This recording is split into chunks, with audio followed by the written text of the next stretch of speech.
आप सभी का स्वागत करता हूं आप सभी के अपने channel SSDS education research centre पर।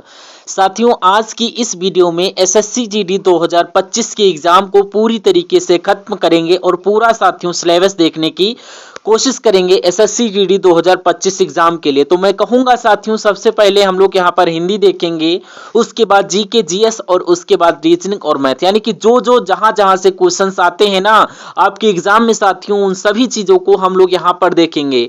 तो सभी के सभी बहुत टॉप लेवल के क्वेश्चंस हैं। इन सभी क्वेश्चंस को आपके एग्जाम में आने की पूरी संभावना है। तो अपने तैयारी को साथियों मजबूत करिएगा। और मैं यहां पर हिंदी के साथियों 20 क्वेश्चंस करवाऊंगा। इसमें से कम आपके 11 से 12 क्वेश्चंस आपको हर हालत में करना है। और क्लास आपकी स्टार्ट हो चुकी है और रोजाना ये आपकी क्लास होती है। आप लोग साथियों इस क्लास को रोजाना सुबह लेना 11 बजे। तो इस साथियों आप लोग SSDS एजुकेशन रिसर्च सेंटर को सब्सक्राइब कर लेना।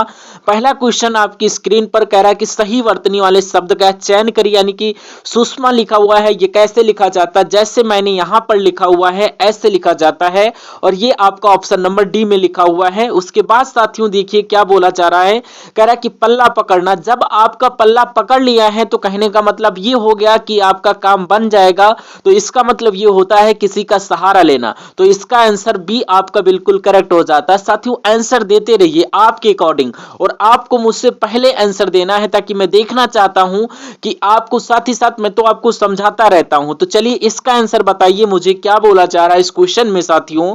कह क्या रहा है कि रिक्त स्थान की पूर्ति के लिए सबसे उपयुक्त शब्द का चयन करिए, यानी कि सादा जीवन उच्च विचार होना चाहिए, या सादा जीवन निम्न विचार होना चाहिए, या सादा जीवन विचित्र विचार, या सादा जीवन सरल विचार। तो मैं कहूंगा साथियों, कहावत अगर मुझे पूरी करना है तो सादा जीवन उच्च विचार ही जीने का मूल मंत्र होना चाहिए। ये आपका यहां पर राइट आंसर होगा। उसके बाद देखिए साथियों यहां पर अगला क्वेश्चन आपकी स्क्रीन पर पहुंच रहा है। क्या बोला जा रहा है, कह रहा है साथियों क्या कि कह रहा है यहां पर कि जो स्त्री साथियों विद्वान हो उसके लिए वाक्यांश के लिए एक शब्द बोला जा रहा है। तो देखिए यहां पर क्या कहोगे, यहां पर आप लोग देखिए आपके पास बहुत सारे पूछे जाएंगे। जैसे कि आपसे पूछा जाए कि जिसे जीत लिया गया हो, क्या जिसे जीत लिया गया हो, क्या साथियों यहां पर जिसे जीत लिया गया हो उसके लिए एक शब्द क्या होगा? मैं कहूंगा उसे विजित बोला जाता है, जिसे जीत लिया गया हो। और अगर आपसे साथियों पूछ लिया जाए कि जिसकी जानकारी बहुत अधिक हो, क्या जिसकी जानकारी बहुत अधिक हो, क्या हो जिसकी जानकारी बहुत अधिक हो, उसके लिए एक शब्द क्या बोला जाएगा? उसके लिए एक शब्द आप लोग साथियों ध्यान रखना कि विज्ञ बोला जाएगा, ठीक है ना। लेकिन यहां पर अगर हम लोग बात करें साथियों विधुर का, विधुर का मतलब क्या होता है? देखिए जिसकी पत्नी मर चुकी होती है उसको हम लोग क्या बोलते हैं? उसको साथियों विधुर बोला जाता है। और जिसका साथियों पति मर चुका होता है, क्या जिसका पति मर चुका होता है उस औरत को विधवा बोला जाता है। तो क्या अगर किसी की पत्नी मर चुकी है ना, किसी की पत्नी मर चुकी है उसको क्या बोला जाएगा? उसको साथियों विधुर बोला जाएगा। जब हम लोग यहां पर बात करें जैसे कि जो स्त्री विद्वान हो उसको साथियों क्या बोला जाएगा? उसको विदुषी बोला जाएगा। जिनका भी आंसर ऑप्शन नंबर वी के साथ है बिल्कुल करेक्ट हो जाएगा। राइट आंसर आपका ऑप्शन नंबर वी के साथ। आई होप आपको ये सारी चीजें समझ में आई होंगी। नेक्स्ट नंबर का क्वेश्चन साथियों आपकी स्क्रीन पर कह रहा है कि साथियों यहां पर मैंने एक गाय और एक भैंस खरीदी, या खरीदे, या खरीदा, या खरीदे। तो यहां पर कौन सा शब्द आएगा? मैं कहूंगा साथियों कि मैंने एक गाय और एक भैंस खरीदी, यानी कि ऑप्शन नंबर ए वाला शब्द बिल्कुल करेक्ट आएगा। अगला क्वेश्चन साथियों कह रहा है कि निम्नलिखित में से शुद्ध वर्तनी वाला शब्द बताइए, यानी कि साथियों यहां पर निष्पक्ष कैसे लिखा जाता है ये बताइए। साथियों मैं बता दूं आपको 20 क्वेश्चन पूरे के पूरे हम हिंदी के देखेंगे, उसके बाद जीके और जीएस के टॉप लेवल के क्वेश्चन और रीजनिंग के। और अगर आप वाकई में अपने सपने को पूरा करना चाहते हो, इस बार सिलेक्शन लेना ही लेना है, तो मैं कहूंगा ये क्लास आपको साथियों एंड तक देखना चाहिए। और ये क्लास देखने के बाद साथियों आपकी तैयारी में 4 चांद लगने से कोई नहीं रोक सकता। चलिए क्या बोला जा रहा है इस क्वेश्चन में साथियों देखिए और इसको राइट आंसर करने की कोशिश करिए। देखिए क्या बोला जा रहा है, अब यहाँ पर अगर हम लोग बात करें साथियों, क्या यहाँ पर अगर बात करें निष्पक्ष कैसे लिखा जाता है, जैसे आपका ऑप्शन नंबर ए में लिखा हुआ है ऐसे आपका राइट हो जाता है। अगला क्वेश्चन साथियों क्या बोला जा रहा है, कह रहा है कि भीगी बिल्ली बनना, सॉरी इसका अर्थ क्या होगा साथियों, यहाँ पर भीगी बिल्ली बनने का सहम जाना। देखिए अगर यहाँ पर हम लोग बात करें साथियों कि पोषक का विलोम क्या होगा, अगर आपसे दुर्बल का विलोम पूछा जाए साथियों तो यहाँ का जो सबल हो जाएगा दुर्बल का विलोम, और अगर आपका शीर्ण का विलोम पूछे तो यहां पर पुष्ट बताना है, यानी कि दुर्बल का विलोम सबल और शीर्ण का विलोम पुष्ट हो जाएगा। और अगर आपसे पूछा जाए कि पोषक का विलोम क्या होगा तो पोषक का विलोम शोषक होगा, इसलिए जिनका आंसर ऑप्शन नंबर सी तो बिल्कुल करेक्ट हो जाएगा। अगला क्वेश्चन साथियों क्या बोला जा रहा है, कह रहा है यहाँ पर कि भाड़ झोंकड़ा, ये एक मुहावरा है साथियों, मुहावरा है और इसका सही अर्थ क्या होगा, ढील देना, थक जाना, व्यर्थ समय खोना या निराश हो जाना। तो मैं कहूंगा भाड़ झोंकने का मतलब ये होता है कि व्यर्थ समय खोना। Right answer option number C के साथ जाएगा। साथियों कह रहा है कि दिए गए शब्द का विलोम शब्द क्या होगा। देखिए आदान का अगर विलोम बात करें तो साथियों क्या हो जाएगा, देखिए अगर हम लोग यहाँ पर निधन की बात करें, निधन का मतलब क्या होता है साथियों, किसी का मतलब निधन का क्या, अगर आदान की बात करें यानी आदान का विलोम आपने सुना होगा कि आदान का विलोम प्रदान होता है। उसके बाद नेक्स्ट नंबर का क्वेश्चन है, क्या बोला जा रहा है साथियों, बोला क्या जा रहा है इस क्वेश्चन में कि दिन से ऋतु में ठंडक है, या दिन से मौसम में ठंडक है, या दिन से शीत में ठंडक है, या दिन से जलवायु में ठंडक है। यहाँ पर राइट आंसर किस ऑप्शन के साथ जा सकता है, फटाफट देखिए और बताइए आपका राइट आंसर क्या होगा। तो मैं कहूंगा साथियों क्या कि यहाँ पर दिन से मौसम में ठंडक है, क्या यहाँ पर साथियों दिन से मौसम में ठंडक है, यहाँ पर ये आपका बिल्कुल करेक्ट आंसर हो जाता है साथियों।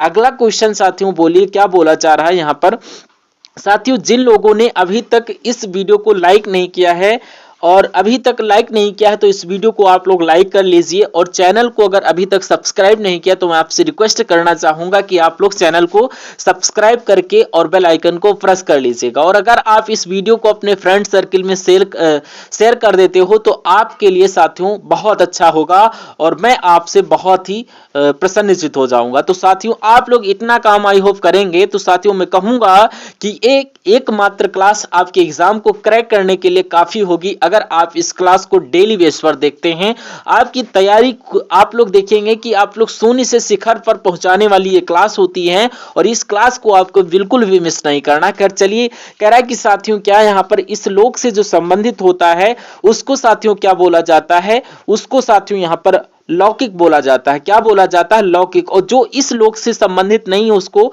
अलौकिक बोला जाता है। नेक्स्ट नंबर का क्वेश्चन साथियों देखिए बिजली शब्द का पर्यायवाची आपसे पूछा जाता है और बिजली के पर्यायवाची कई सारे होते हैं। बिजली को साथियों तड़ित बोला जाता है, बिजली को यहाँ पर साथियों क्या तड़ित बोला जाएगा, बिजली को यहाँ पर विद्युत बोला जाएगा, बिजली को यहाँ पर चंचला भी बोला जाएगा और बिजली को यहाँ पर चंपला भी बोला जाएगा, चपला सॉरी। तो ये आप लोग याद रखेंगे। तो यहाँ पर साथियों यहाँ पर जो ये अटवी शब्द दिया गया है नीचे फोर्थ ऑप्शन में, तो यहाँ पर अटवी का मतलब ये होता है कि इसका मतलब जंगल होता है। क्या होता है, जंगल होता है। और जंगल को साथियों विपिन भी बोलते हैं। क्या बोलते हैं, विपिन भी बोलते हैं। और जंगल को अरण्य भी बोला जाता है। क्या, जंगल को अरण्य भी बोला जाता है और इसको साथियों कानन भी बोलते हैं और कांतार भी बोलते हैं। ये सारे के सारे जंगल के पर्यायवाची हैं। और अगर साथियों हम लोग बात करें किसकी, अगर हम लोग सरवरी की बात करें तो ये साथियों किसका पर्यायवाची हो जाता है, सरवरी आपका साथियों रात का पर्यायवाची हो जाता है और रात्रि भी हो जाता है और रजनी भी हो जाता है और रात्रि को साथियों यहाँ पर निशा भी कहते हैं। तो चलिए कोई प्रॉब्लम नहीं है। तो यहाँ पर बिजली का पर्यायवाची साथियों यहाँ पर क्या हो जाता है, दामिनी हो जाता है। जिनका भी आंसर साथियों ऑप्शन नंबर ए के साथ है आपका बिल्कुल करेक्ट है। अगला देखिए साथियों, देखिए हर एक टॉपिक को साथियों क्वेश्चंस लिए गए हैं, यानी कि हर एक टॉपिक को टच करते हुए ये क्लास आपकी गुजर रही है साथियों। तो यहाँ पर आकाश के कई सारे पर्यायवाची आपसे पूछे जाते हैं। तो आकाश को साथियों क्या बोलते हैं हम लोग, आकाश को यहाँ पर आकाश को अंबर कहते हैं और आकाश को साथियों यहाँ पर हम लोग व्योम भी कहते हैं। क्या बोलते हैं, अंबर कहते हैं, व्योम कहते हैं और यहाँ पर अनंत भी कहते हैं। साथियों जो मैं आपको बता रहा हूँ सारा का सारा आपके मनोमस्तिष्क में सेव होता जा रहा है। आई होप आप लोग जब एग्जाम हॉल में बैठेंगे तो सारा का सारा आपके सामने निकलेगा। तो आकाश को हम लोग गगन, नभ, आसमान और यहां पर हमने बताया कि आकाश को अंबर कहते हैं, तो right answer option number D के साथ जाएगा। अगला क्वेश्चन साथियों आपसे क्या पूछा जा रहा है, फटाफट इस क्वेश्चन का राइट आंसर बताइए। क्वेश्चन बहुत इंपॉर्टेंट है। कहा जा रहा है साथियों कि दिए गए वाक्य का वह भाग ज्ञात करें जिसमें कोई त्रुटि नहीं है। तो यदि कोई त्रुटि नहीं है तो कोई त्रुटि नहीं वाले वाक्य का चयन करिए। कह रहा है कि कोई किसी को सिखाता नहीं कि ऐसी उच्चारण करो। यहां पर त्रुटि कहां पर, यह आपसे पूछा जा रहा है। देखिए, कोई किसी को सिखाता नहीं है, बिल्कुल सही है, ऐसी उच्चारण है। तो यहां पर साथियों ऐसी नहीं आना चाहिए। क्या यहां पर जो उच्चारण शब्द जो होता है, ऐसी उच्चारण, जो कि उच्चारण शब्द जो होता है ये आपका एक क्या होता है, ये ऐसा शब्द होता है। यहां पर ऐसा आना चाहिए, पुल्लिंग शब्द थोड़ी ना है। तो यहां मैं कहूंगा तीसरे वाले में आपकी प्रॉब्लम है, तो तीसरा वाला आपका राइट आंसर हो जाता है। उसके बाद देखिए साथियों कि 10 आदमियों ने नाव से नदी को पार किया। तो यहां पर कोई दिक्कत नहीं, 10 आदमियों ने, मुझे तो सही लग रहा है 10 आदमियों ने नाव से नदी को पार किया। तो यहां पर कोई त्रुटि नहीं है, हम ये वाला ऑप्शन का सही चयन करेंगे। अगला क्वेश्चन आपकी स्क्रीन पर साथियों कहा बोला जा रहा है कि भाइयों के झगड़े का हेतु क्या हो सकता है। कह रहा है कि साथियों जो रेखांकित शब्द है इसकी जगह पर कौन सा शब्द आएगा, ये आपसे पूछा जा रहा है। चलिए देखिए, यहां पर आपका जो लक्ष्य आना चाहिए, कारण आना चाहिए, उद्देश्य आना चाहिए या प्रवचन आना चाहिए। उद्देश्य, कारण या प्रवचन। तो मैं कहूंगा साथियों कि भाइयों के झगड़े का कारण क्या हो सकता है, यहां पर हेतु की जगह पर कारण आना चाहिए। जिनका भी आंसर ऑप्शन नंबर बी है, मैं कहूंगा आंसर आपका बिल्कुल करेक्ट हो जाता है। आई होप आप लोग सभी लोग राइट आंसर दे रहे होंगे। तो अगर अभी तक अब आपने चैनल को सब्सक्राइब नहीं किया तो आप लोग चैनल को भी सब्सक्राइब कर लेना। बहुत बढ़िया, वेरी गुड क्लास। तो साथियों आपको रोजाना आपको 11 बजे आना है अपने channel SSDS education research centre पर। साथियों यहां पर परीक्षा की जो है तिथि, तरीका बदलना चाहिए या प्रणाली बदलनी चाहिए, उपाय बदलना चाहिए, ये साथियों ढांचा बदलना चाहिए। ये सारे जो आपके खाली जगह वाले क्वेश्चन हैं, ये सारे के सारे क्वेश्चन आपके साथियों फेवरेट क्वेश्चन है। मैंने देखा है कई सारे शिफ्ट में, जैसे कि आपके 20 क्वेश्चंस में से 3-3 क्वेश्चन खाली जगह वाले आते हैं। तो जैसा साथियों आपका पैटर्न पिछली बार का जो एग्जाम में क्वेश्चंस पूछे गए उसी टाइप के क्वेश्चंस में आपको करवाऊंगा। खैर, परीक्षा की बदलनी चाहिए, प्रणाली बदलनी चाहिए। तो ये आपका यहां पर बिल्कुल करेक्ट आंसर हो जाता है। जिनका भी आंसर यहां पर ऑप्शन नंबर बी के साथ है बिल्कुल करेक्ट है।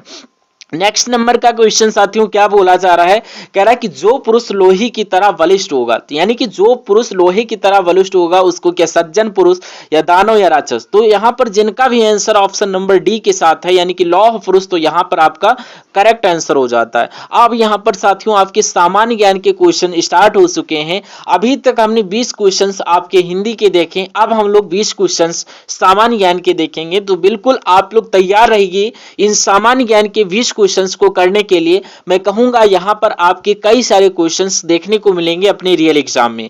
पहला क्वेश्चन है आपकी स्क्रीन पर, कह रहा है कि साथियों क्या भारतीय संविधान के इनमें से किस अनुच्छेद में नए राज्यों के गठन, सीमाओं के फेरबदल या इत्यादि से संबंधित वर्णन किया गया। तो यहां पर साथियों नए राज्यों के संबंधित जो होता है अनुच्छेद 3 कहता है। अच्छा, अगर आपसे पूछ लिया जाए कि अनुच्छेद 1 में क्या है तो मैं आपको बता देता हूं। क्या साथियों यहां पर अनुच्छेद 1 में संघ का नाम और क्या उसके साथियों राज्य क्षेत्र के बारे में किस अनुच्छेद में लिखा हुआ है। अनुच्छेद 1 में लिखा हुआ है संघ के नाम और राज्य क्षेत्र के बारे में। अगर हम लोग साथियों बात करें अनुच्छेद नंबर 10 की, क्या अगर हम लोग बात करें अनुच्छेद नंबर 10 से, तो ये आपका नागरिकता से संबंधित प्रावधान है। तो अगर हम लोग बात करें साथियों अनुच्छेद 2 में क्या होता है, यानी कि जो आपके विधि के द्वारा, क्या साथियों यहां पर विधि के द्वारा संघ में जो नए राज्यों का प्रवेश है, ये किस संघ में लिखा हुआ है, नए राज्यों का प्रवेश या नए राज्यों की स्थापना के बारे में कौन सा अनुच्छेद कहता है। मैं कहूंगा साथियों अनुच्छेद नंबर 2 कहता है। तो ये 4 अनुच्छेद बहुत इंपॉर्टेंट है और चारों के बारे में मैंने आपको बताया।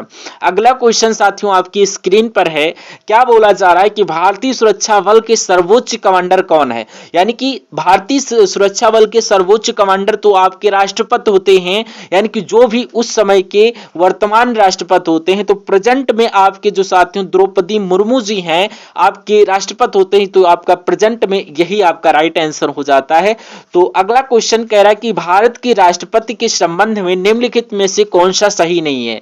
तो यहाँ पर हमें ये देखना होगा कि भारत के राष्ट्रपति के संबंध में कौन कौन सी बातें सही हैं। देखिए, राष्ट्रपति साहब जो होते हैं प्रधानमंत्री और मंत्रालय की परिषद की नियुक्त करते हैं, बिल्कुल सही आपके करते हैं। और साथियों, जितने भी आपके मंत्रालय में मंत्री होते हैं वो भी इस करते हैं। और आपके जो राष्ट्रपति जी हैं ये देश के प्रथम नागरिक होते हैं। बिल्कुल साथियों, राष्ट्रपति जी आपके देश के प्रथम नागरिक कहलाते हैं। अगला क्वेश्चन कि वह रक्षा बलों के सर्वोच्च, अभी हमने पढ़ा कि ये सर्वोच्च जो है रक्षा कमांडर राष्ट्रपति ही होते हैं, तो ये भी सही हो जाता है। क्या वह राष्ट्रपति आपातकाल की घोषणा नहीं कर सकते? मैं कहूंगा गलत। कर सकते हैं। क्या कर सकते हैं? यानी कि राष्ट्रपति जो होते हैं ये आपातकाल की घोषणा कर सकते हैं। तो ये तो साथियों गलत हो जाएगा। जब गलत हो जाएगा तो मैं कहूंगा यही आपका राइट आंसर हो जाएगा, क्योंकि लिखा था कौन सा गलत नहीं है, तो ऑप्शन नंबर डी वाला गलत नहीं है। जब नहीं है तो यही आपका राइट आंसर। अगला क्वेश्चन आपकी स्क्रीन पर देखिए, कह रहा है कि भारत का राष्ट्रीय वृक्ष कौन सा है? भारत का राष्ट्रीय वृक्ष ये आपका क्या है, ये आप लोग मुझे बताइए। देखिए, अगर हम लोग राष्ट्रीय पक्षी की हम लोग बात करते हैं, क्या अगर आपसे पूछ लिया जाए कि भारत का राष्ट्रीय पक्षी क्या है, तो भारत का राष्ट्रीय पक्षी साथियों मोर है। क्या है? और भारत की राष्ट्रीय वृक्ष की अगर बात करें तो बरगद है। इसलिए जिनका भी आंसर ऑप्शन नंबर ए है तो आपका बिल्कुल करेक्ट आंसर हो जाता है। तो लगातार आप लोग राइट आंसर देने की कोशिश करिए और अपना स्कोर बताइए कि कितना आपका स्कोर जा रहा है। खैर कोई दिक्कत नहीं है। नेक्स्ट नंबर का क्वेश्चन, जनगण मन को संविधान सभा के द्वारा आधिकारिक रूप से भारत के राष्ट्रगान के रूप में कब स्वीकार किया गया? बताइए भाई, कब स्वीकार किया गया? आपको मालूम होना चाहिए कि 1950 में स्वीकार किया गया। ये आपका दो ऑप्शन में है, तो मैं कहूंगा 24 जनवरी 1950 को स्वीकार किया गया था। इसलिए राइट आंसर ऑप्शन नंबर एक। कौन सा जीव भारत का राष्ट्रीय जल जीव है, यह मुझे बताना है। चलिए, अगर हम लोग बात करें गंगा नदी की जो डॉल्फिन मछली है, यह आपका भारत का राष्ट्रीय जलीय मछली है, जो आपका जीव है। अगला देखिए कि भारत का राष्ट्रीय गीत किसने लिखा? क्या भारत का राष्ट्रीय गीत की अगर हम लोग बात करें वो किसने लिखा? ये साथियों वंदे मातरम किसने लिखा? तो ये आपका बंकिम चंद्र चटर्जी के द्वारा लिखा गया। इस प्रकार जिनका भी आंसर बी है बिल्कुल करेक्ट हो जाता है। उसके बाद देखिए, कौन सी नहर प्रशांत महासागर को अटलांटिक महासागर से जोड़ती है? क्वेश्चन बहुत इंपॉर्टेंट है, यहाँ से कई सारे क्वेश्चंस बनते हैं। अगर हम लोग बात करें यहाँ पर स्वेज नहर की, अगर स्वेज नहर की हम लोग बात करते हैं, ये है कहां? ये आपकी मिस्र में है। और अगर बात करूं ये है किसके बीच में, ये किसको जोड़ती है? तो ये साथियों यहां पर लाल सागर, क्या जो आपके स्वेज नहर है ये लाल सागर और भूमध्य सागर को आपस में जोड़ती है। ये सवाल आपसे बार बार पूछा जाता है, इसलिए आप लोग याद रखेंगे। अगला क्वेश्चन, अगर हम लोग यहां पर बात करते हैं कि पनामा नहर की, तो पनामा नहर की जब हम लोग बात करते हैं, पनामा एक जगह है। क्या है? पनामा एक जगह है। ये किसको जोड़ती है? ये साथियों कैरेबियन सागर और प्रशांत महासागर को जोड़ती है। क्या साथियों यहां पर अगर हम लोग इसकी बात करें तो ये प्रशांत महासागर और कैरेबियन सागर को जोड़ती है। ये आपको याद रखना है, सवाल यहां से बनेगा। अगर हम लोग कील नहर की बात करें तो ये साथियों उत्तरी सागर को बाल्टिक सागर से जोड़ती है। क्या साथियों यहां पर ये आपकी उत्तरी सागर को बाल्टिक सागर से जोड़ती है। अगर हम लोग कैरिथ नहर की बात करते हैं तो ये साथियों सुरोनिक खाड़ी को, यानी कि ये सुरोनिक खाड़ी को क्रोनित खाड़ी से जोड़ती है। अगर हम बात करें प्रशांत महासागर को अटलांटिक सागर से जोड़ती है, तो यहां पर आपका राइट आंसर, यहां पर अगर मैंने बताया आपको, क्या बताया कि अगर यहां पर बात करें जो पनामा नहर आपका राइट आंसर होगा। मैं कहूंगा बिल्कुल आपका पनामा नहर राइट आंसर होगा। अगर हम लोग अटलांटिक महासागर कह लो या आप लोग एक तरीके से कैरेबियन सागर, देखिए दो तरीके से आपसे क्वेश्चंस पूछे जा सकते हैं। देखिए, कैरेबियन सागर और प्रशांत महासागर के बीच में पनामा नहर है, बिल्कुल सही। अगर अटलांटिक महासागर और प्रशांत महासागर के बीच है तब भी पनामा नहर आ जाए तब भी आपका, यानी कि ये एक ही बात है। इसलिए मैंने प्रशांत महासागर तो मैंने लिखा, लेकिन अटलांटिक महासागर की जगह पर मैंने कैरेबियन सागर लिख दिया, क्योंकि कैरेबियन सागर ही अटलांटिक महासागर कहलाता है। ये फैक्ट आप लोग याद रखेंगे। खैर, नेक्स्ट नंबर का क्वेश्चन आपकी स्क्रीन पर बताइए राइट आंसर किस ऑप्शन के साथ जाता है। क्या बोला जा रहा है यहां पर कि निम्नलिखित में से कौन सा एक महत्वपूर्ण नील शहर नदी के तट पर है। यहाँ पर कई सारे क्वेश्चंस बनते हैं। यहाँ पर अगर आपसे लंदन की बात करें तो ये आपके यूके में है, जो कि आपकी किस नदी के किनारे है? ये आपकी टेम्स नदी के किनारे है। कहाँ पर? टेम्स नदी के किनारे। और ये आपका बगदाद जो है ये आपका किस नदी के किनारे है? ये आपका साथियों टिग्रिस नदी के किनारे है। किस नदी के? टिग्रिस नदी के किनारे। अगर हम लोग साथियों बात करें बुडापेस्ट की, तो बुडापेस्ट ये साथियों हंगरी में है, जो कि डेन्यूब नदी के किनारे है। किसके किनारे है? डेन्यूब नदी के किनारे है।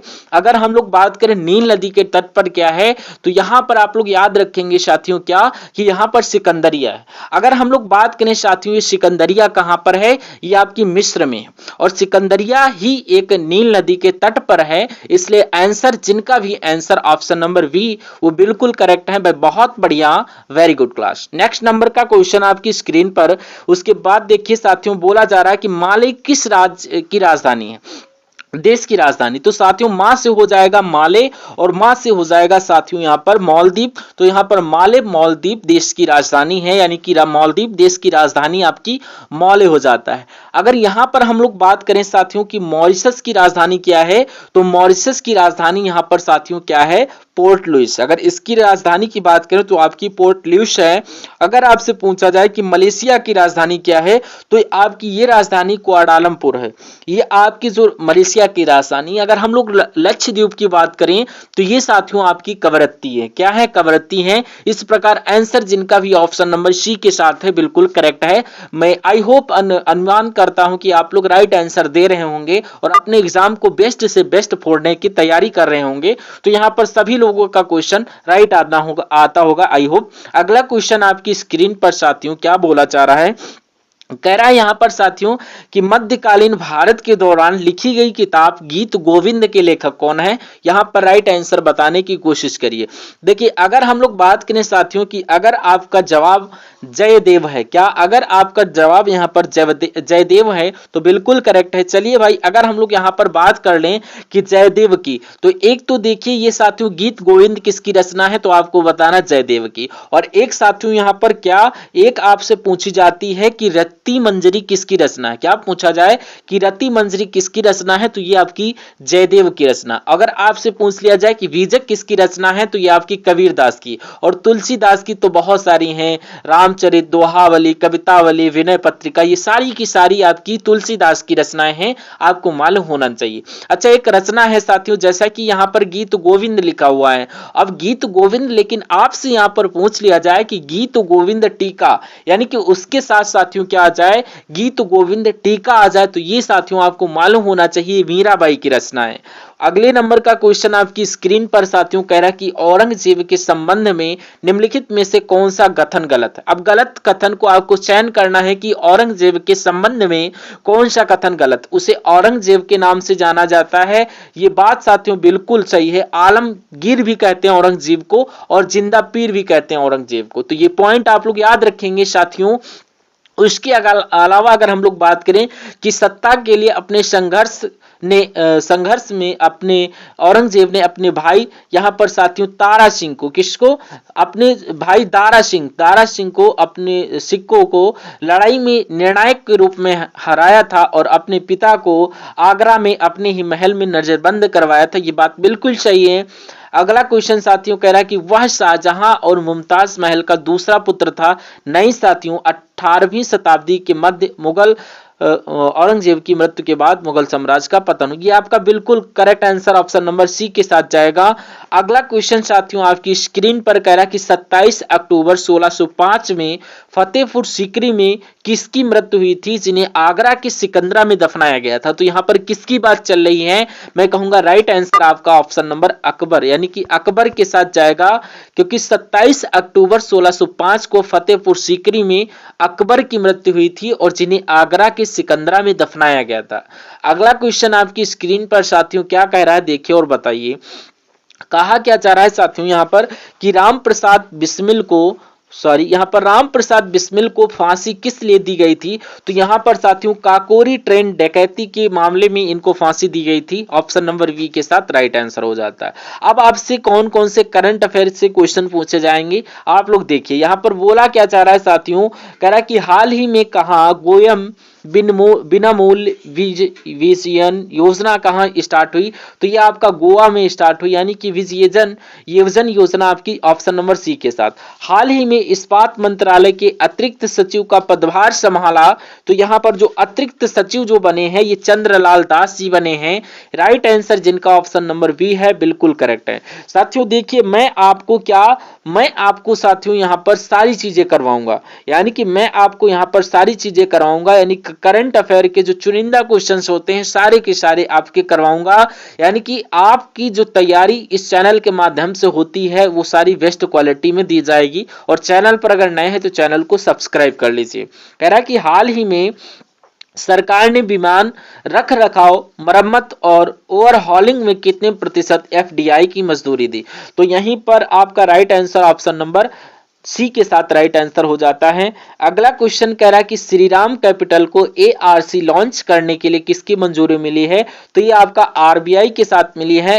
आंसर आपका ऑप्शन नंबर ए के साथ। उसके बाद देखिए साथियों यहाँ पर कह रहा है कि हाल ही में झारखंड विधानसभा चुनाव का ब्रांड एम्बेसडर बनाया गया। तो मैं कहूंगा साथियों महेंद्र सिंह धोनी की जब हम लोग बात करते हैं तो झारखंड विधानसभा के जो ब्रांड एम्बेसडर इनको नियुक्त किया गया है, जिनका भी आंसर ऑप्शन नंबर बी है बिल्कुल करेक्ट है।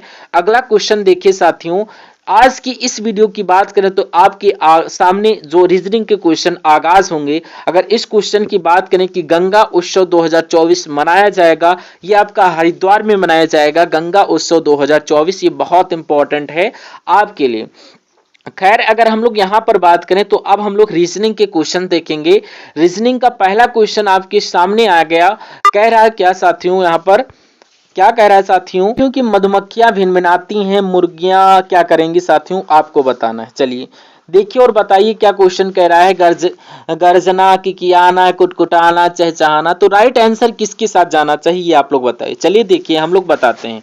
देखिए मधुमक्खियां भिनभिनाती हैं, ठीक है, मधुमक्खियां भिनभिनाती हैं। तो यहाँ पर मुर्गियां साथियों गरजती थोड़ी ना है कि किकियाती हैं, मतलब कि कुट कुट कुट कुट दाना वगैरह चुंगती रहती हैं तो कुट कुट जैसी आवाज आती रहती है।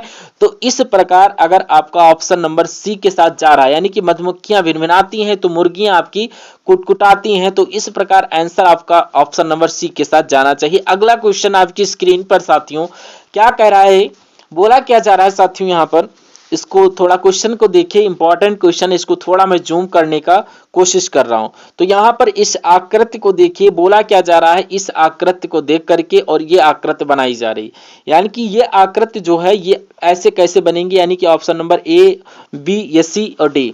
तो यहाँ पर अगर हम लोग बात करें कि साथियों जैसे कि आपका ये दूसरा वाला है, यानी कि आप लोग देखिए जैसे कि आपका ये दूसरा वाला है, यहाँ पर इसमें क्या हो जाएगा, पहला वाला हो जाता है, यानी कि इसका ये आ गया है। और अगर इसकी बात करें तो ये साथियों कुछ ये लग रहा है और इसका कुछ ये लग रहा है, और ये वाली लाइन जो थी साथियों ये यहाँ पर आ गई है और उल्टी हो गई।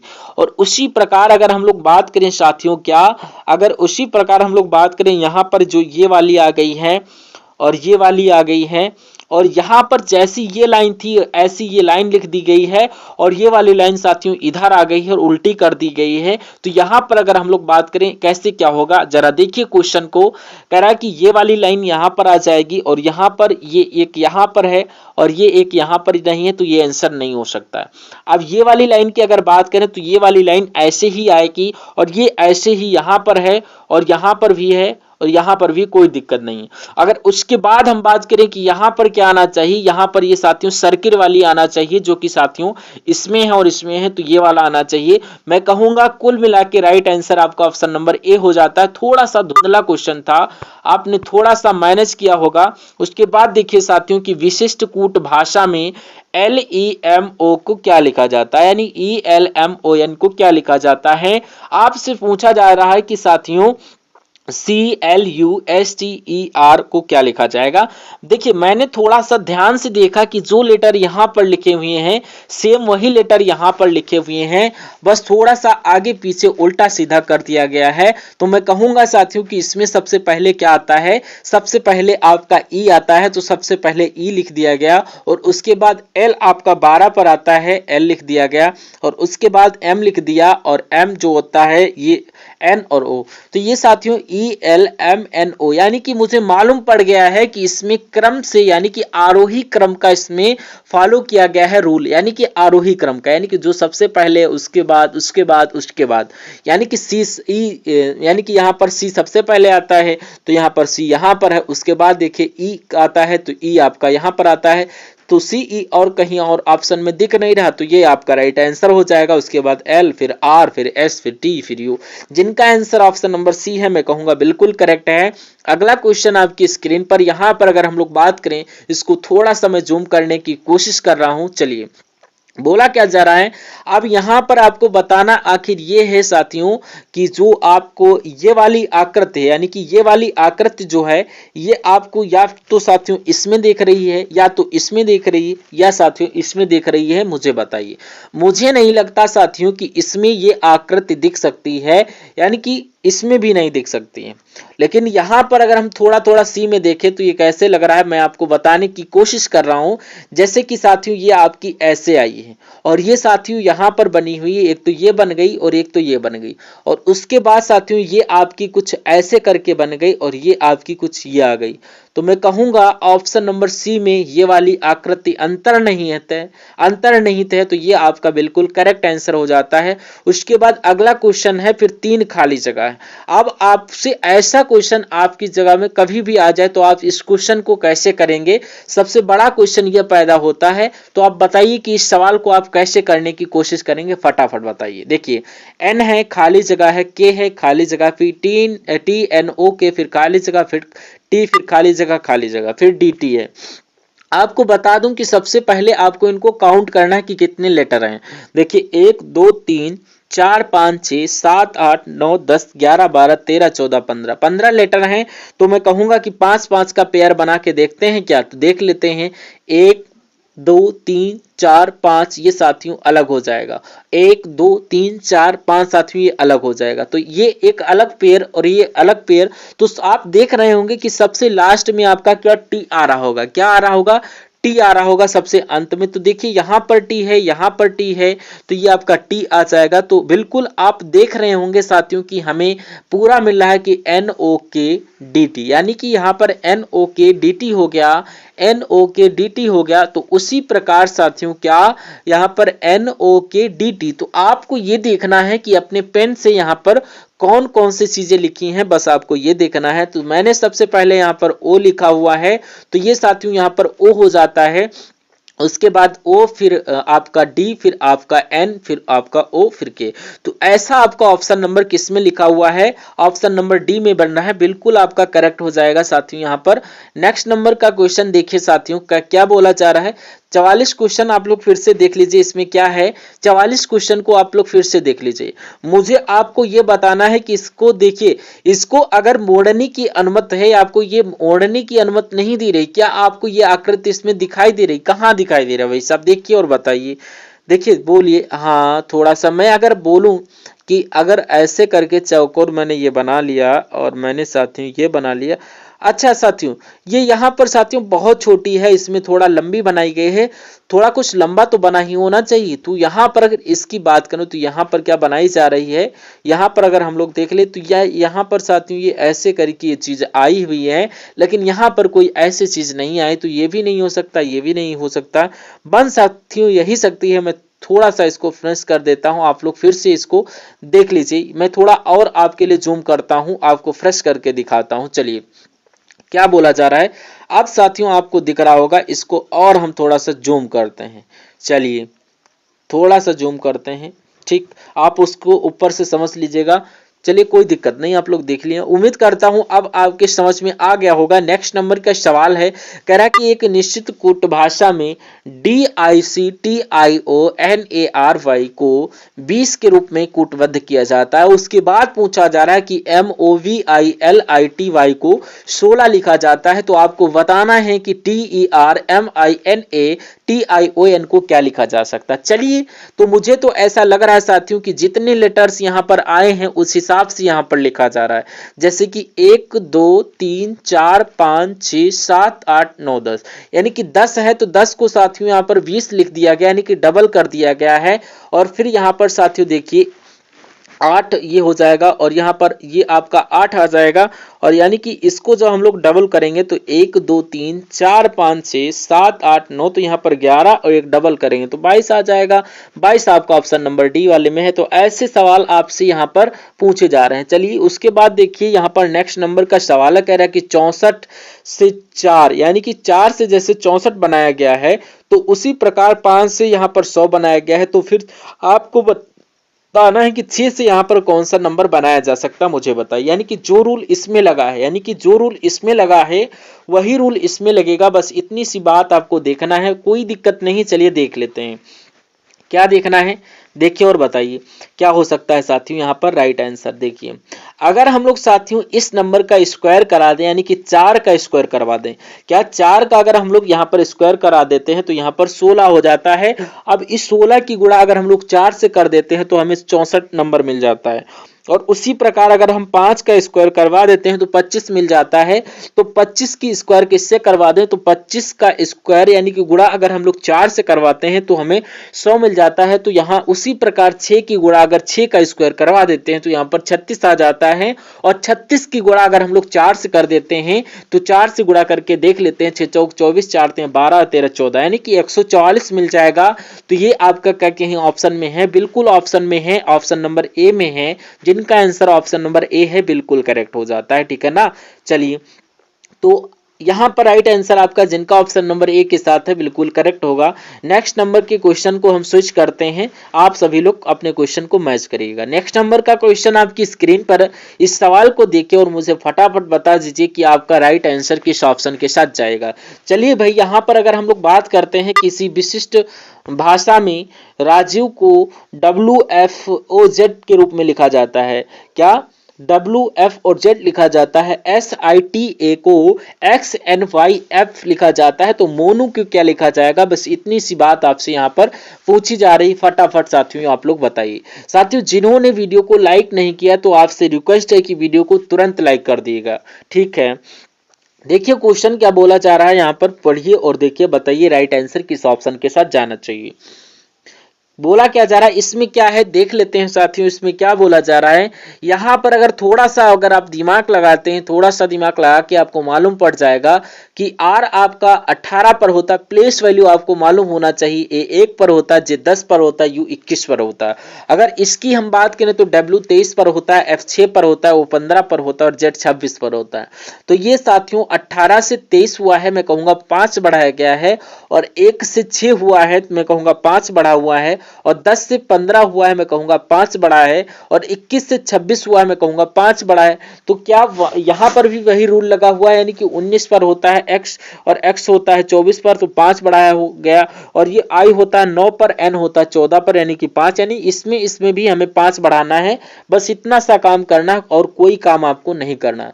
देखिए साथियों m होता है 13 पर, 5 बढ़ाएंगे 18 हो जाएगा। और O होता है आपका 15 पर, 5 बढ़ाएंगे 20 हो जाएगा, 20 पर होता है T। तो RT कहां पर लिखा हुआ है, RT सिर्फ और सिर्फ ऑप्शन नंबर डी में लिखा हुआ है। और ये आपका M 13 14 यानी कि S और Z, यानी कि RT SZ जिनका भी आंसर है, मैं कहूंगा आंसर आपका बिल्कुल करेक्ट, बहुत बढ़िया, वेरी गुड क्लास। उसके बाद देखिए साथियों अगला क्वेश्चन बहुत इंपॉर्टेंट है आपके एग्जाम के लिए और बहुत अच्छी तरीके से आप लोग इस सवाल को देखने की कोशिश करेंगे। चलिए क्या बोला जा रहा है यहां पर साथियों, क्या क्या चीजें बताई गई हैं, उन थोड़ी चीजों को आप लोग यहां पर ध्यान रखेंगे। और बस इस टाइप की अगर सवाल की बात करूं तो ऐसा सवाल आपसे पूछा जाता है, हर बार पूछा जाता है। तो चलिए थोड़ा सा दिमाग आप लोग लगाइएगा। यहां पर क्या क्या बोला जा रहा है साथियों कि त्रिभुज यहां पर लंबे व्यक्तियों को दर्शाता है। तो ये जो साथियों त्रिभुज है ये लंबे व्यक्तियों को दर्शाता है, क्या लंबे व्यक्तियों को दर्शाता है, ठीक है। उसके बाद कह रहा है साथियों कि वृत्त जो है ये आपका साथियों काली आंखों वाले व्यक्तियों को दर्शाता है। जो आपका वृत्त ये गोला है ये काली आंखों वाले व्यक्तियों को यहाँ पर दर्शा दिया, ठीक है। अब कहे गया रहा साथियों यहाँ पर जो आयत है, यानी कि जो आयत है ये आपके पूरे व्यक्तियों को भूरे व्यक्तियों को दर्शाता है, ठीक है। अब कह रहा वर्ग जो है ये वर्ग आपका, ये वर्ग की अगर बात करूं यहां पर तो ये लड़कों को दर्शाता है, किसको, लड़कों को दर्शाता है। तो पूछा आपसे ये जा रहा है कि निम्नलिखित में से कौन सा अक्षर उन लंबे और काली आंखों वाले लड़कों का निरूपण करता है जिनके बाल भूरे नहीं है। तो जिनके बाल भूरे नहीं है मतलब वो इसमें से नहीं होना चाहिए। अरे भाई भूरे व्यक्ति वो लेटर जो है वो इसमें से नहीं होना चाहिए, वो लेटर होना चाहिए लंबे व्यक्तियों में से, त्रिभुज में से, और वो लेटर होना चाहिए साथियों काले व्यक्तियों में से यानी कि सर्किल में से, और वो लेटर होना चाहिए लड़कों में से। तो मैं कहूंगा सी एक ऐसा ऑप्शन यहाँ पर हो रखा है जो भूरा व्यक्ति नहीं है, बाकी वो लंबा भी है, काला भी है और लड़का भी है। तो मैं कहूंगा सी आपका बिल्कुल यहाँ पर करेक्ट आंसर हो जाता है, और जिनका आंसर ऑप्शन नंबर सी है भाई बहुत बढ़िया, वेरी गुड क्लास। अगला सवाल है आपकी स्क्रीन पर। डेली आप लोग यहाँ पर इस क्वेश्चन को, आप लोग इस सेशन को करिएगा। और यहाँ पर क्या बोला जा रहा है कि 5 सहेलियां हैं, भूमिका है, राशि है, श्वेता है, विभा है और अरुणिमा है। और ये पूर्व दिशा में एक दिशा की ओर उन्मुख होकर पूर्व दिशा में पंक्ति में बैठी हुई हैं और सबका मुख पूर्व की तरफ है। तो कितने लोग हैं साथियों यहाँ पर? 5 लोग हैं, यानी कि बना लेते हैं 1 2 3 4 और ये 5 लोग बना लेते हैं। और क्या क्या बोला जा रहा है उसको देखते जाइए। कह रहा है कि साथियों भूमिका विभा और श्वेता के बीच बैठे हैं। तो देखिए भूमिका तो बीच में है विभा और श्वेता के, लेकिन ऊपर क्या विभा होंगी या नीचे क्या विभा होंगी? वो ऊपर क्या श्वेता होंगी, नीचे क्या श्वेता होंगी, अभी मुझे नहीं पता है। तो इसलिए हम लोग इसको थोड़ी देर के लिए स्किप करेंगे और उसके बाद इस लाइन को पढ़िए। क्या बोला जा रहा है कि राशि जो है ये श्वेता के बाईं और दूसरे स्थान पर है। अगर हम लोग साथियों श्वेता और राशि को यहाँ पर बनाते, श्वेता के बाईं और दूसरे स्थान पर राशि है तो राशि को यहाँ पर बनाते हैं। तो यहाँ पर राशि की अगर बात करें तो राशि यहाँ पर बन गई, इतनी बात क्लियर होगी बिल्कुल। अच्छा इस लाइन को पढ़िए। कह रहा कि भूमिका जो है ये विभा और श्वेता के बीच में, यानी कि श्वेता और विभा के बीच में कौन है? श्वेता और विभा के बीच में आपकी कौन है? ये आपकी भूमिका है। तो भूमिका साथियों यहां पर आ जाएंगी। तो बच्ची अब कौन साथियों? एक सेकंड आप लोग थोड़ा देख लीजिए क्या बोला गया है। क्वेश्चन को रिपीट करते हैं, थोड़ा सा यहां पर मिस्टेक हुई है। मिस्टेक क्या हुआ कि कहा गया था कि श्वेता के बाईं ओर, तो इन सब का मुख किस तरफ है? पूरब की तरफ है। तो इनका बायां साथियों इधर ही तो होगा, यानी कि मैंने इधर थोड़ा सा मिस्टेक बाय मिस्टेक मैंने लिख दिया। तो यहाँ पर कहा क्या गया कि श्वेता की बाईं ओर राशि है, तो मैं कहूंगा राशि आपकी यहाँ पर आ जाएंगी, यानी कि श्वेता दूसरी तरफ है, यानी कि 1 2, यानी कि कह रहा कि भूमिका जो है ये विभा और श्वेता के, यानी कि विभा और श्वेता के बीच में है।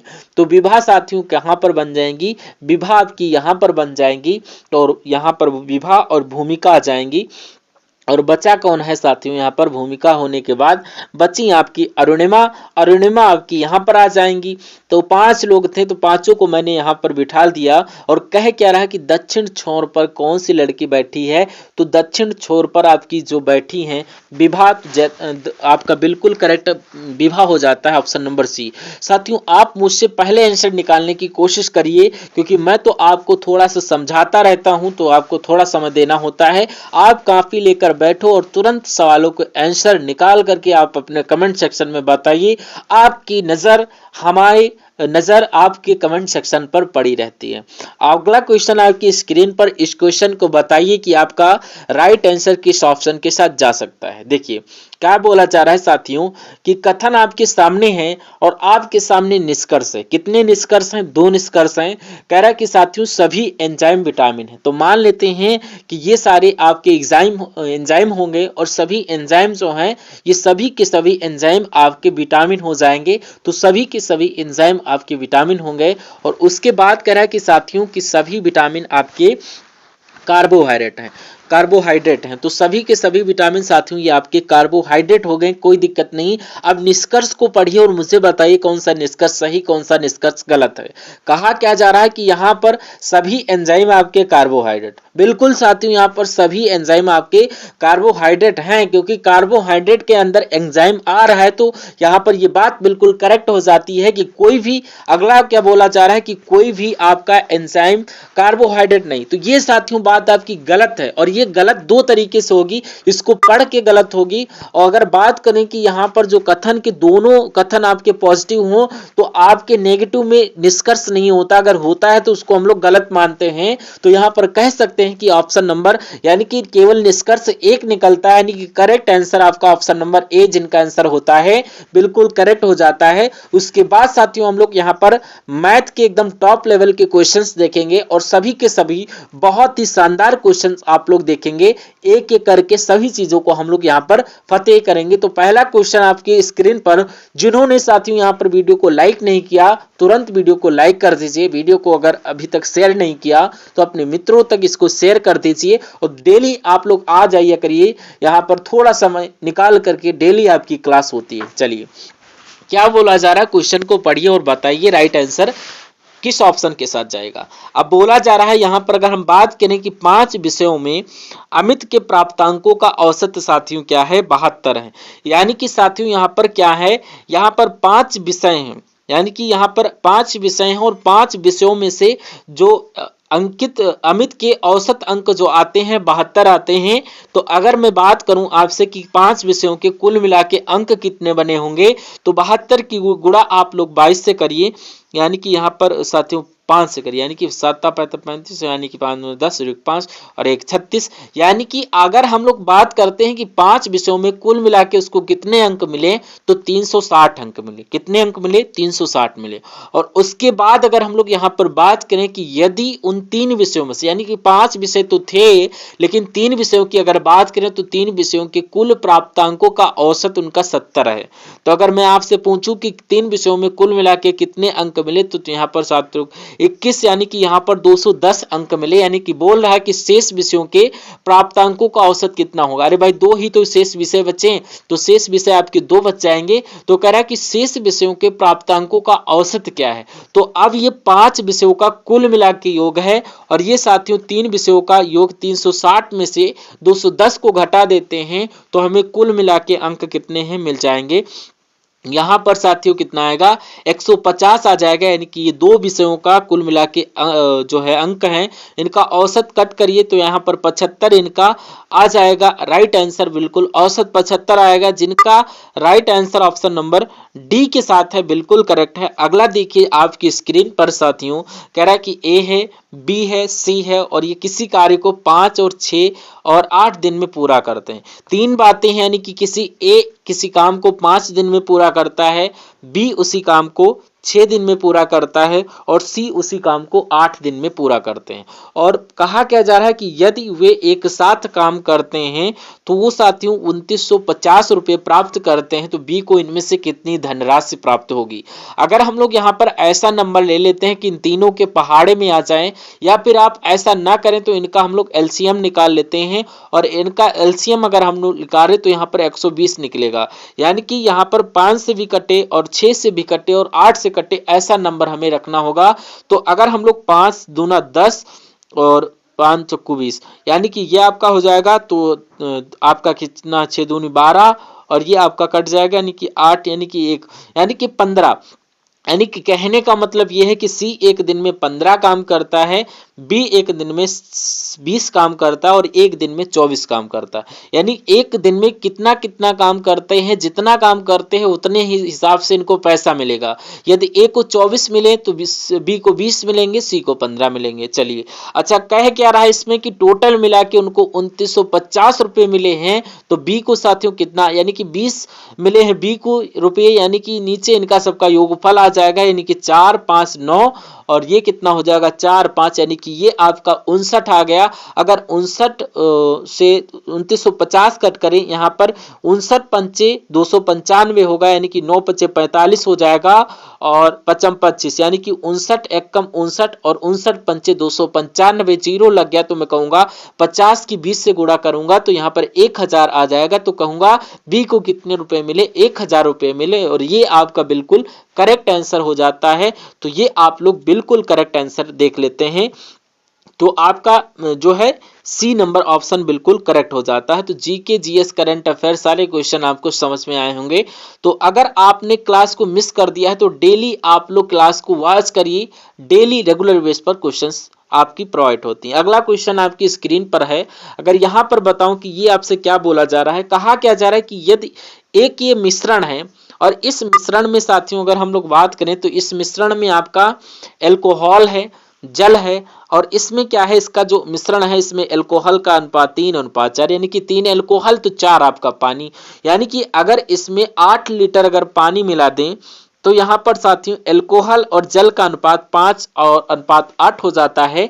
तो मिश्रण की मूल मात्रा कितनी, इतनी सी बस बात आपसे पूछी जाती है।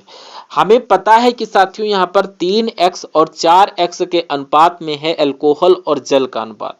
अब कह क्या रहा है कि इसमें 8 लीटर जल मिलाया जाता है। कि अब यहाँ पर 8 लीटर हम लोग इसमें जल मिला देते हैं, प्लस 8 करेंगे।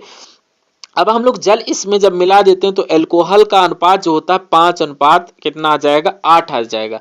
अब ऐसा किया गया कि इसमें 8 लीटर जल मिलाया गया तो यहाँ पर ऐसा अनुपात 3 अनुपात 8 हो जाता है। अब बोला क्या जा रहा है कि मिश्रण की मूल मात्रा कितनी है, यानी कि 3 अनुपात 4 है। यदि हम टोटल मिलाएंगे तो ये आपकी 7 यानी कि 7x आ जाएगी। तो इसकी आपको वैल्यू निकालना है कि 7x की, यानी कि इसमें x का मान निकाल लो और x का मान जो निकले उसकी गुणा 7 से कर लो, वही तो मिश्रण की मूल मात्रा होगी।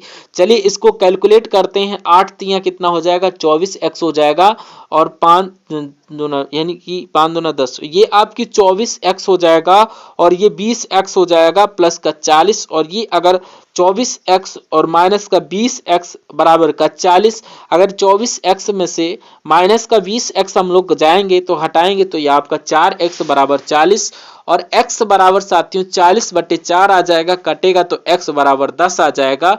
तो x का मान 10 निकल गया तो 7 गुणा 10 यानी कि 70 लीटर आपका क्या आ जाएगा, 70 लीटर मिश्रण की मूल मात्रा आ जाएगी। और ये आपके किस ऑप्शन में है, ऑप्शन नंबर बी में है। तो जिनका भी आंसर ऑप्शन नंबर बी के साथ है वो लोग बिल्कुल करेक्ट आंसर आपका जाता है। ये तो आपका रिपीट हो गया। नेक्स्ट नंबर का क्वेश्चन देखिए, इस सवाल को देखिए। अगर देखिए ऐसा सवाल अगर आपके एग्जाम में आ जाता है तो आप कैसे क्या करेंगे, फटाफट मुझे देखकर बताइए आंसर आपका क्या जाएगा। चलिए क्या बोला जा रहा है इस क्वेश्चन में, कहा क्या जा रहा है कि 4 संख्याएं हैं और ये संख्याएं आपकी अनुपात में दे रखी हैं। किसमें, अनुपात में दे रखी हैं। और कह रहा है कि 2 अनुपात 3 अनुपात 5 अनुपात 7 के रूप में है और इनका महत्तम समापवर्तक 6 है। और कह रहा है कि सबसे बड़ी संख्या और सबसे छोटी संख्या का वर्ग करा दिया जाए और उनको आपस में जोड़ दिया जाए तो यहाँ पर इनका आंसर क्या होगा। मैं आपको बता दूं कि कभी भी ऐसा क्वेश्चन आपके सामने आ जाए और संख्याओं का अनुपात दे रखा हो और एचसीएफ दे रखा हो यानी कि महत्तम समापवर्तक दे रखा हो, तो आपको पहले अनुपात की गुणा महत्तम समापवर्तक से निकालना है और वो पहली संख्या होगी। दूसरी संख्या निकालने के लिए दूसरे अनुपात की गुणा आप लोग एचसीएफ से कराइए। किससे, और उससे अगर कराते हैं तो वो आपकी तीसरी संख्या हो जाएगी। अगर चौथे अनुपात की गुणा एचसीएफ से कराएंगे तो चौथी संख्या हो जाएगी। लेकिन यहाँ पर हमें सबसे छोटी संख्या और सबसे बड़ी संख्या चाहिए तो एचसीएफ की गुणा सबसे बड़ी संख्या से कराएंगे, 7 से कराएंगे तो यहाँ पर 7 छंग 42 आ जाएगा। और सबसे छोटी संख्या से कराएंगे तो 6 दूना 12 आ जाएगा। और कह रहा है कि इन दोनों संख्याओं का वर्ग निकालें, तो इनका वर्ग निकालेंगे और वापस में दोनों को जोड़ देंगे। तो आपको बताना है कि अब आपका आंसर क्या होगा। अब आर का स्क्वायर तो आपका 144 यानी कि 42 का स्क्वायर यानी आपको निकालना 42 का स्क्वायर, 2 दूना 4 और 4 दूनी 8 या 4 दूनी यानी कि ये आपका आ जाएगा 1764 प्लस 144 कितना हो जाएगा। मैं कहूंगा ये आपकी बात करूं तो यहाँ पर 4 4 8 10 और ये आपका 9 और ये 1908 हो जाएगा। तो 1908 आपका यहाँ पर बिल्कुल करेक्ट आंसर हो जाएगा। जिनका आंसर 1908 है मैं कहूंगा बिल्कुल करेक्ट आपका आंसर है। उसके बाद साथियों आपका जो ये आपके हो गए सारे क्वेश्चन और कुछ चुनिंदा क्वेश्चन आप लोग यहाँ पर देखें। मैं कहूंगा साथियों ये क्लास आपको कैसी लगी, अगर अच्छी लगी हो तो कमेंट सेक्शन में जरूर बताइएगा। और यहाँ पर आप लोग चैनल को अगर सब्सक्राइब नहीं किया है तो चैनल को सब्सक्राइब करके बेल आइकन को प्रेस करके अपने फ्रेंड सर्किल में भेज दीजिएगा। Thank you for watching video.